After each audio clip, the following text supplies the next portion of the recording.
Si ustedes escuchan el Destape, leen el Destape, prestan atención a lo que charlamos en los pases con Navarro, con Nicolantos, con Laura Carpineta, con Murano, con todo el equipo, se habrán dado cuenta que hace rato estamos advirtiendo de cómo se va deteriorando la democracia en la República Argentina y cómo se van instaurando y naturalizando prácticas autoritarias, violentas, que tienen que ver con cuestiones simbólicas, que tienen que ver con cuestiones físicas también, cuando hay represión,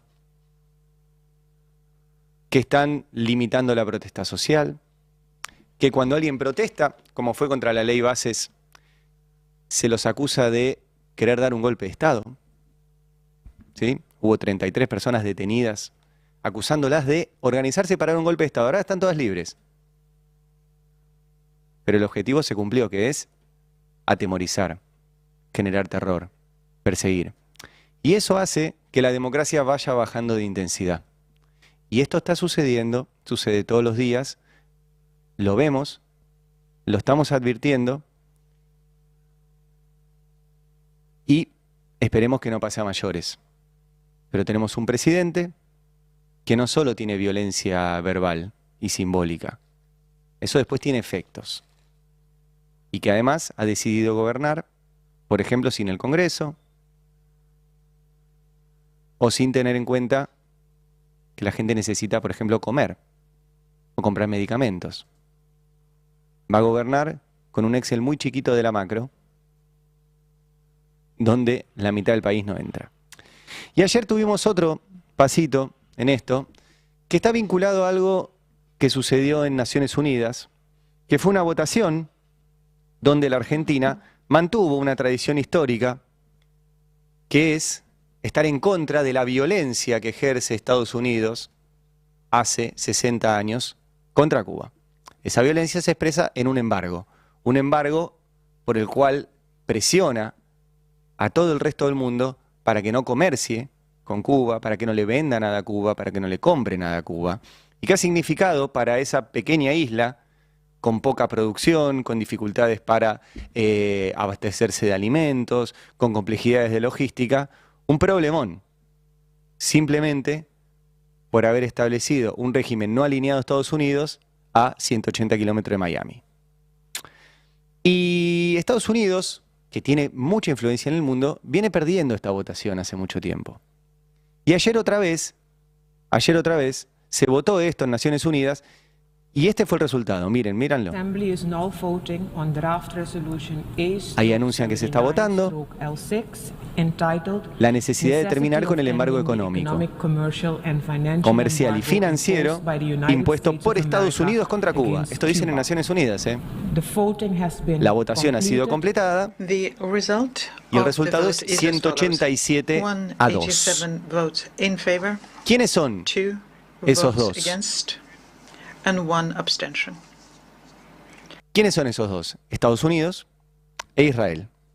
Israel porque tiene una necesidad de apoyo, sobre todo armamentístico, con Estados Unidos, y es propio Estados Unidos que embarga. Quédense con este dato de Israel, porque ahora voy a volver al final sobre esto.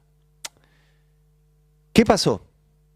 Bueno, hay un montón de versiones, hace un rato las contaba Beldic, de que alguien por ahí le hizo una cama a la canciller Diana Mondino para que la Argentina mantuviera su posición histórica y finalmente echarla.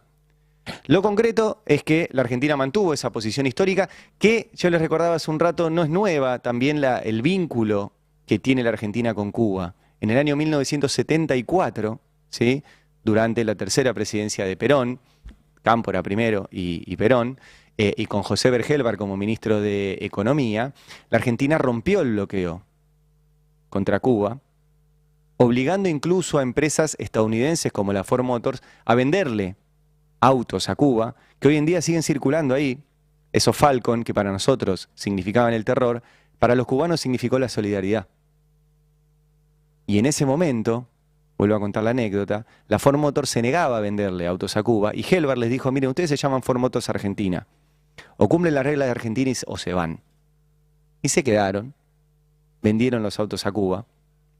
Después, cuando llegó la dictadura, también le proveían de Ford Falcon no identificables a la dictadura y le pedían a los milicos que le sacaran de encima a cualquier militante sindical o ni siquiera a cualquier trabajador que dijera, che, la línea de trabajo está funcionando muy rápido y eso nos genera accidentes.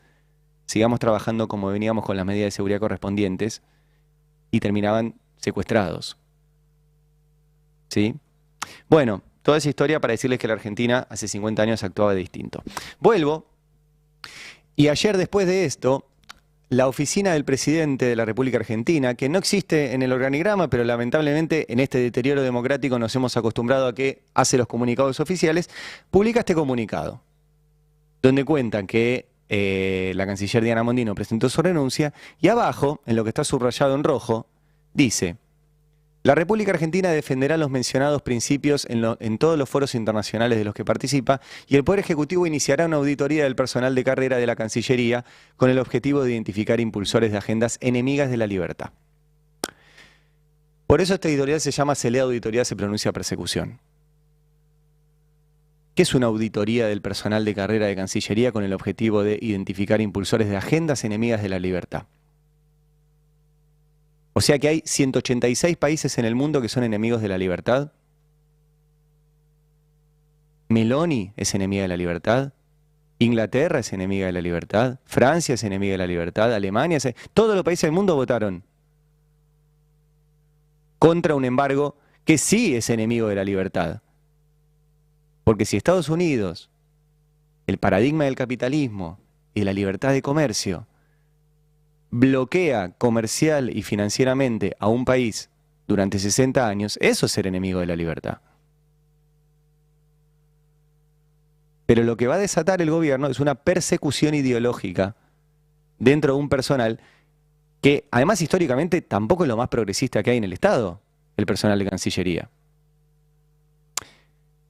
Y esto es oficial porque después el jefe de gabinete, Guillermo Francos, fue a la televisión y ratificó que van a llevar adelante esta persecución. Míralo. ¿Es cierto que se va a hacer, se habló de una auditoría a los ministerios o a los ministros? Lo que el Poder Ejecutivo pretende es que la Cancillería esté al servicio de la política que dicta el Poder Ejecutivo, ¿no? Entonces, si hay gente que opera políticamente, digamos, en contrario a esa posición, por supuesto que el gobierno lo va a separar de los cargos si son cargos que tengan algún impacto en la política, ¿no? Bueno, ahí está, Guillermo Francos, que fue también funcionario de todos los gobiernos, incluido el gobierno de Alberto Fernández, donde tenía un cargo, ¿sí? Ahora ratifica que va a haber persecución. Y esta persecución no es nueva. Quiero mostrarles, porque ahora asume Gerardo Huertein. Gerardo Huertein, un hombre del mundo empresarial, siempre oficialista. Ayer habrán visto, por ejemplo, cómo celebraba en su momento el gobierno de Cristina Fernández de Kirchner en 2011. Decía que era un gran gobierno porque había terminado con la timba financiera y había generado un país industrial y productivo. ¿Por qué? Porque en ese momento él tenía intereses económicos en la industria. Es un empresario de muy amplios negocios, desde la energía, ¿sí? Con Vista Oil, donde tiene intereses, hasta las telecomunicaciones. La familia Huertein tiene también participación en DirecTV, en torneos y en un montón de otros negocios vinculados a la salud, a los seguros, desarrollo inmobiliario, alimentos, etc. Y ahora es el embajador en Estados Unidos. Y es judío. Es judío. Milei tiene una muy buena relación con un sector particular de la comunidad judía, que es el sector más vinculado a los negocios, a Eduardo Elstein, por ejemplo, a la Chabad Lubavitch, al sector más conservador y de derecha y retrógrado de la comunidad judía. Y es judío, Gerardo Huertein. Y yo les dije hace un rato, acuérdense que voy a hablar un poquito de Israel, que ayer acompañó el voto de Estados Unidos contra Cuba. Bueno, vieron que yo tengo una definición, que una cosa somos los que hacemos periodistas, otros son los que hacen relaciones públicas. Son dos trabajos distintos, no es una definición mía, como soy un gran ladrón le robé la definición a George Orwell, un gran periodista y escritor, que decía que periodismo es contar las cosas que otros no quieren que se cuenten, lo otro son relaciones públicas. Y nosotros tenemos demasiadas personas que hacen relaciones públicas disfrazadas de periodistas. Una es Romina Mangel, que hace relaciones públicas para varios, para este sector conservador, retrógrado y violento de la comunidad judía, que no nos representa, a mí, por ejemplo, que soy también judío. También ha sido relacionista pública de cuestiones judiciales, etc. Pero viene al caso también lo de las cuestiones judiciales, porque ayer, en su programa, se refirió a la cuestión judía del nuevo canciller y a si hubo otro canciller judío. Escúchenla. La pelea Israel-Estados Unidos. No recuerdo si hubo un canciller judío en la Cancillería. No es un dato menor en este contexto, ¿eh? ¿Timerman no fue canciller? Sí, bueno, sí. No importa. Me refería, digamos, a un compromiso con la colectividad. No me metiste en un quilombo. No, yo no, vos preguntaste, yo te contesté nada más. No, yo quería decir otra cosa, pero tenés razón, digamos. Vamos a hablar con los hechos, sí, claro. Claro, porque hablar con los hechos es hacer periodismo y lo otro es relacionista público de la DAIA. Y te pones en sommelier de judíos. ¿Quién es judío o quién no es judío? Así le contestó el hermano de Héctor Timerman, porque Héctor Timerman está muerto. No le puede contestar. Porque la persecución judicial, de la cual formó parte ese sistema de medios perverso, hizo que Héctor Timerman no pudiera ir a tratarse un cáncer a Estados Unidos porque era perseguido por Bonadío porque lo acusaban de traición a la patria. ¿Sí? Esto contestó su hermano, ¿sí? Javier Timerman, que dice, ya ni judío lo dejan ser a mi hermano. No te preocupes, hermano querido, los que te conocimos sabemos que pagaste con tu vida justamente el intento de destrabar una causa que a 6 años de tu muerte está totalmente parada y a pocos le importa. La causa es la causa AMIA. Esa causa no tiene ni juez en este momento, porque el Consejo de la Magistratura está trabado, no designan juez, los fiscales que pusieron a cargo de la UFI AMIA no se mueven, y la causa por la muerte del fiscal Nisman, que supuestamente era la más importante del mundo, hace 7 años que no se mueve tampoco. ¿Sí? Y la tiene el juez Julián Ercolini. Y no se mueve. Y la que operaba todo eso para sacarle la causa al fuero ordinario y llevarla a Comodoro Pi era Romina Mangel, que ahora se pone en sommelier de cancilleres judíos. Pero además de todo esto, quiero hablar de Héctor Timerman.